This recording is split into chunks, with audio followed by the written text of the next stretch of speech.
গুপ্তপাড়ার মাঝখানেতে শ্যামল গুপ্তের বাড়ি। ছয়টি ছেলে মেয়ে আছে যে তারই। একটি ছেলে সারাদিন ডাঙ্গুলি খেলে বড় হয়ে হতে চায় বলের রাজা পেলে। একটি মেয়ে উনুনের ধারে বসে রান্না করবে বলে, মাছটি আমি ভেজে দেবো গরম জলে ফেলে। একটি যাবে মরা বাড়ি, লোকজনের দুঃখে দেখবে সবাই সানাই বাজছে তার মুখে।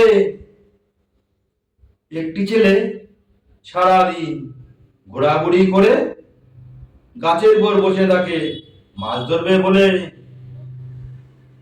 একটি মেয়ের বুদ্ধি ভারী, মাথা তো নয় মোটা, দুধের সাথে মিশিয়ে খায় শস্যে বাটা।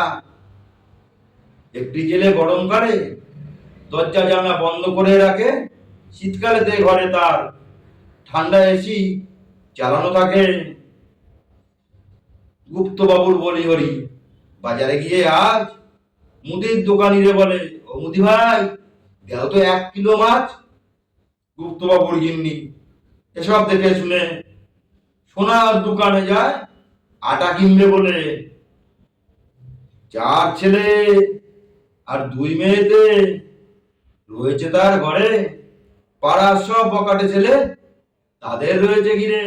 কবিতাটা যদি ভালো লাগে একটা লাইক দেবেন, আমার চ্যানেলটি সাবস্ক্রাইব করবেন এবং বেল আইকনটি অন করে রাখবেন, যাতে আমার কবিতা সবার প্রথমে আপনার কাছে পৌঁছায়।